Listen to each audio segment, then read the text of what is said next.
अब आपके जंगल में आपके पास एक अंतर्यामी गुरु आए हैं जो आपका भाग्य बदल सकते हैं, जो आपकी हर बात जान सकते हैं। अरे किस गुरु के बारे में बात कर रही हो, जरा खुलकर बताओ। हमारी आदरणीय अंतर्यामी गुरु के गुरु विश्व गुरु घंटा प्रसाद की बात कर रही हूँ। उनके जैसा चमत्कारी अद्भुत गुरु कोई नहीं है। आप सब एक बार उनके दर्शन के लिए जरूर जाइए। हमें मूर्ख समझता है क्या? हमें सब पता है, ये चमत्कार तो बहाना है। असल में वह जरूर ढोंगी होगा जो हमारे जंगल को लूटने आया होगा। अरे दुष्ट प्राणी, बाबा घंटा प्रसाद मामूली बाबा नहीं है। मैं उनके साथ रहती हूँ। वो चमत्कारी, दयालु और तेजस्वी बाबा हैं। कोई ढोंगी नहीं है।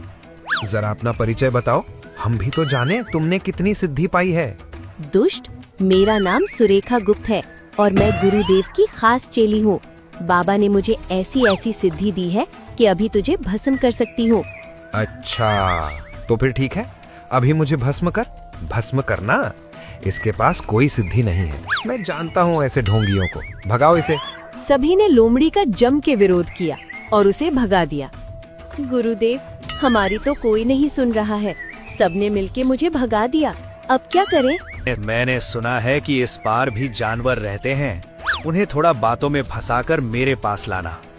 लोमड़ी इस पार के जानवरों के पास पहुंची। अलख निरंजन, आप सभी को जानकर खुशी होगी। अब आपके जंगल में गुरु के गुरु विश्व गुरु घंटा प्रसाद आए हैं। अब आपको कोई भी परेशानी होगी, उनके पास जाइए, सभी समस्याओं का हल मिलेगा। चल चुपचाप खिसक ले। हमें पता है तू हम सबको मूर्ख बनाने आई है। हमें तुम जैसे ढोंगियों के बारे में सब पता है। चल अब दफा हो जा। भारी बेइज्जत होकर लोमड़ी गधे के पास पहुंची। अब मैं तुम्हारे साथ काम नहीं करूंगी। अरे मुझे सीधे ढोंगी कह देते हैं। मुझे इतना बेइज्जत करते हैं कि अब मुझे रोना आ रहा है। ऊपर से तुम मुझे पेमेंट भी नहीं देते।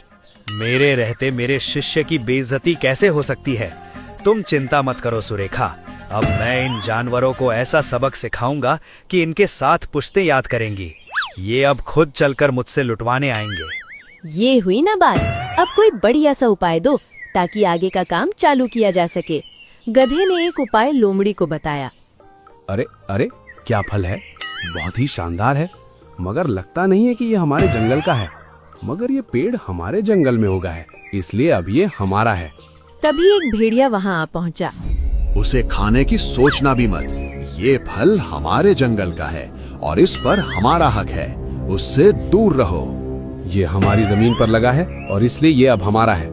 अब फर्क नहीं पड़ता कि ये फल तुम्हारा है, इस पर हमारा हक है। आ गए ना अपने औकात पर।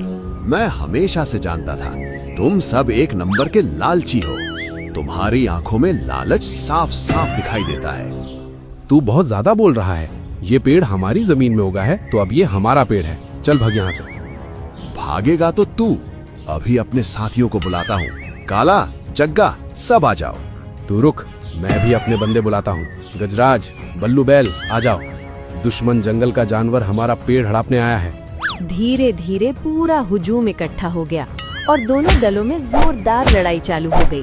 और ये सब लोमड़ी दूर से देख रही थी और तुरंत गधे के पास पहुंची। बहुत गजब का समाचार लाई हूँ। ये जंगल 2 भागों में बटा हुआ है। ये दोनों एक दूसरे के जान के दुश्मन हैं। छोटी छोटी बात पर लड़ाई करते हैं। ये हुई ना बात। अब इसकी कमजोरी का इस्तेमाल करके इन्हें लूटूंगा। लोमड़ी, हमारा तंबू इन दोनों जंगल के बीचों बीच लगाओ। असली खेल तो अब स्टार्ट होगा। अलख निरंजन, अरे कितना सुंदर